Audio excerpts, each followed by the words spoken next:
Assalamualaikum warahmatullahi wabarakatuh. Baiklah, di sini saya akan menjelaskan beberapa materi budaya Melayu Riau dengan dosen pengampu Rezi Abdurrahman. Akan nama saya Deva dengan NIM 2102 11 Saya berada di Prodi Ekonomi Pembangunan di Universitas Riau. Baiklah, untuk materi pertama yaitu Kerajaan-Kerajaan di Riau. Yang pertama ada Kerajaan Siak Sri Indrapura. Kerajaan ini atau Kerajaan Siak merupakan kerajaan Islam yang didirikan oleh Raja Kecik yang bergelar Abdul Jalil Rahman Syah, putra dari Sultan Mahmud Syah pada tahun 1723 sampai 1945. Kerajaan Siak ini terletak di Kabupaten Siak, Provinsi Riau, dengan pusat pemerintahannya berada di Buantan. Puncak jayaan kerajaan Siak ini ketika dijabat oleh Sultan Syarif Qasim. Namun, kerajaan Siak ini juga mengalami keruntuhan, dan penyebab runtuhnya kerajaan Siak ini diawali dengan ekspansi Belanda ke kawasan Timur Utara yang mengakibatkan wilayah kedaulatan Siak menjadi sempit. Berikut ada beberapa peninggalan dari kerajaan Siak. Yang pertama ada Istana Siak, yang kedua ada patung Sultan Syarif Qasim, dan yang ketiga ada Masjid Raya Shahababuddin. Yang kedua yaitu ada Kerajaan Indragiri. Kerajaan Indragiri ini berdiri pada tahun 1298 dengan raja pertama bergelar Raja Merlang I yang berkedudukan di Malaka.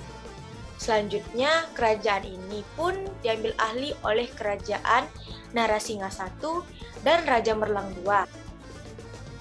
Kerajaan Indragiri ini terjadi pada Sultan Indragiri ke-17. Sultan itu bernama Sultan Salahuddin yang meminta bantuan Melayu. Dan sayangnya kerajaan ini juga mengalami keruntuhan. Berikut juga ada beberapa penyebab dari runtuhnya kerajaan Indragiri. Yang pertama yaitu karena adanya konflik di kalangan keluarga kerajaan antara Raja Said dan Raja Mun, dan pemberian tanah yang diperuntukkan untuk Belanda, sehingga tanah itu pun diambil alih kekuasaannya oleh pihak Belanda. Peninggalan kerajaan Indragiri. Yang pertama ada Istana Indragiri, yang kedua ada Masjid Raya Beranap, dan yang ketiga ada Rumah Tinggi. Materi kedua yaitu Adat dan Adat Melayu Riau.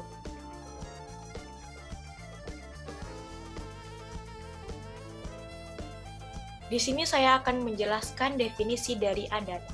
Adat adalah kebiasaan yang sudah menjadi identitas komunitas suatu suku dalam menuruti aturan dari hasil kesepakatan bersama suatu komunitas untuk mengatur aktivitas anggotanya dalam hubungan antara pencipta sama manusia dan lingkungan. Berikut juga ada jenis-jenis adat. Yang pertama, adat sebenar adat, yaitu jenis adat Melayu yang tidak dapat diubah. Yang kedua, adat yang teradat.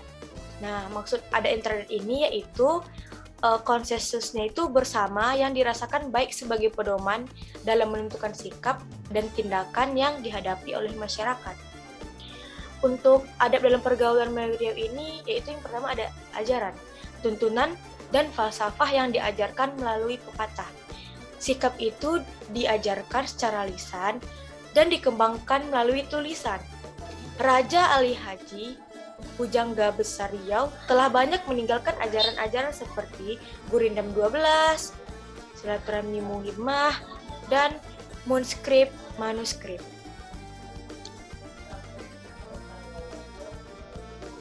Materi yang ketiga ada Hukum Adat Melayu. Definisi dari hukum adat Melayu yaitu serangkaian aturan yang mengikat pada masyarakat secara tidak tertulis yang bersumber dari kebiasaan yang tumbuh dan berkembang dan kemudian diterima menjadi hukum serta turun-temurun. Berikut ada struktur pemerintahannya. Yang pertama ada sultan, yang kedua ada kedaulatan sejawat, yang ketiga ada hulu balang, yang keempat ada kedatuan kelompok, dan kelima ada penghulu besar. Sanksi di hukum adat yang pertama, hukum sosial, pengucilan terhadap pelanggaran hukum adat. Yang kedua, membayar dam, yaitu denda berupa uang, perhiasan, hewan ternak, beras, atau lain sebagainya, sesuai dengan kesepakatan pengadilan adat. Dan yang ketiga ada penghapusan identitas, yaitu tidak diakui lagi sebagai bagian dari suku atau kelompok hingga pengusiran di daerah domisili. Untuk materi yang keempat yaitu atur cara kehidupan dan sistem kepemimpinan. Apa itu kepemimpinan Melayu? Pemimpin adalah orang yang disebut sebagai orang yang dituakan, didahulukan selangkah, atau ditinggikan seranting. Raja Ali Haji di dalam karyanya Tesamarat Al-Humimah 1858 menjelaskan kepemimpinan merupakan konsep Tritunggal Melayu Islam. Khalifah mendirikan agama berdasarkan Al-Quran, Sunnah Nabi, dan Ijma. Sultan menegakkan hukum secara adil berdasarkan pedoman Allah dan Rasul. Imam harus berada paling depan di situasi apapun. Untuk materi kelima yaitu bahasa Melayu. Berikut ada beberapa jenis bahasa. Yang pertama, bahasa mendaki.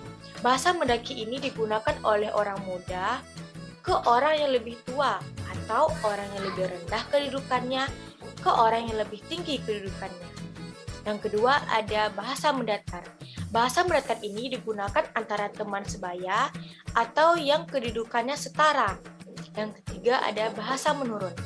Bahasa ini digunakan oleh orang yang lebih tua atau yang lebih tinggi kedudukannya terhadap orang yang lebih muda atau lebih rendah kedudukannya.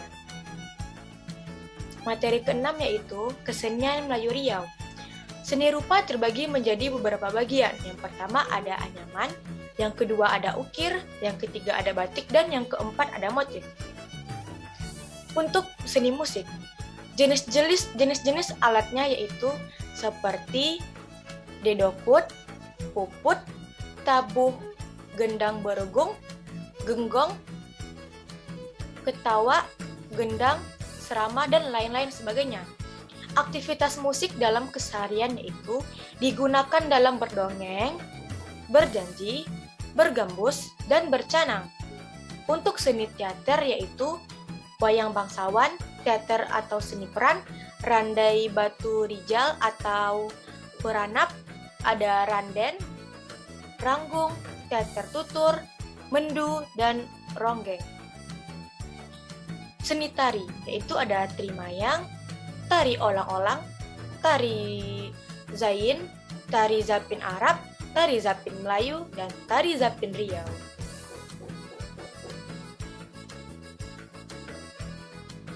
Materi selanjutnya yaitu materi ketujuh tentang tradisi tulis dan lisan Melayu Riau. Yang pertama, lisan. Apa yang dimaksud dengan lisan?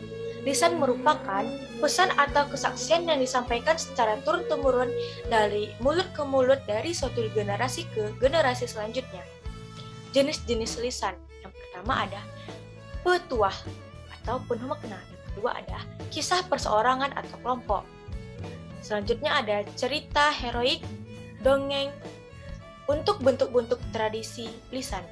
Yang pertama ada folklore, yang kedua ada upacara, yang ketiga ada lagu, yang keempat ada mitologi, kelima ada legenda, dan lain sebagainya. Tulisan. Apa itu tulisan? Tulisan merupakan sebuah penyampaian sejarah melalui tulisan. Sebagai contoh, karya tulis Raja Ali Haji. Karya tulis Raja Ali Haji. Bersisilah Melayu dan Bugis, Bustanul Katibin, Tuhfat Al-Nafis, Gurindam 12, Syair Siti Sinah, Mukadimah fil Intizam. Bentuk bahasa naskah kuno Riau. Pertama, naskah kuno Riau dengan bahasa Melayu Riau. Yang kedua, naskah terjemah dari karya penulis Timur Tengah. Yang ketiga, naskah dari kawasan Timur Tengah yang berada di Riau. Materi selanjutnya yaitu materi ke-8 tentang nilai azas ekonomi Melayu dan sistem tapak lapan. Sistem ekonomi tapak lapan.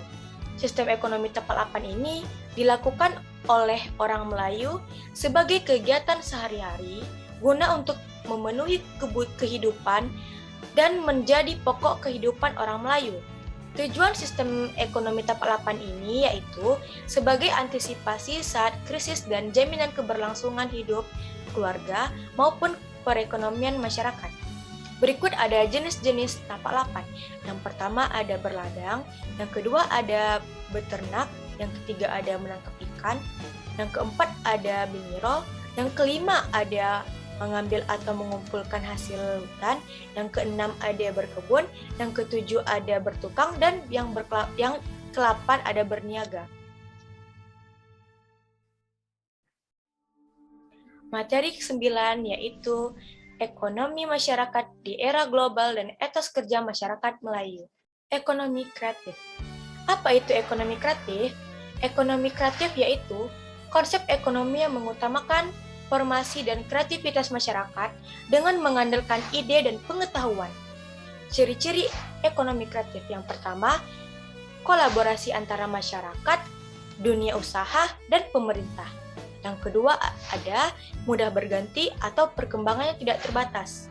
Yang ketiga, distribusi secara langsung dan tidak langsung berbasis ide dan gagasan. Contoh keragaman, yang pertama ada kuliner, yang kedua ada pariwisata, yang ketiga ada tarian, yang keempat ada kerajinan, dan yang kelima ada busana. Tantangan yang dihadapi, pertama, banyaknya persaingan, yang kedua, rendahnya apresiasi masyarakat, yang ketiga, kurangnya pendanaan, yang keempat, masuknya budaya asing, dan yang kelima ada perkembangan dan kemajuan teknologi. Berikut juga ada konsep etika kerja dalam budaya Melayu. Yang pertama, biar lambat asal selamat. Yang kedua, tidak lari gunung dikejar. Yang ketiga, awal dibuat, akhir diingat. Yang keempat, alang-alang berdawat, biarlah hitam. Yang kelima, kerja beragak-agak tidak menjadi, kerja berangsur tidak bertahan. Yang keenam, sifat padi semakin berisi, semakin merunduk. Ketujuh, baru berlatih hendak berjalan, langsung bersembam. Yang ke-8, hemat dan cermat merupakan amalan terpuji. Terima kasih telah bergabung ke channel ini dan terima kasih juga telah mendengarkan materi yang telah saya sampaikan. Jangan lupa untuk di like, comment, dan subscribe. Bye-bye. Assalamualaikum.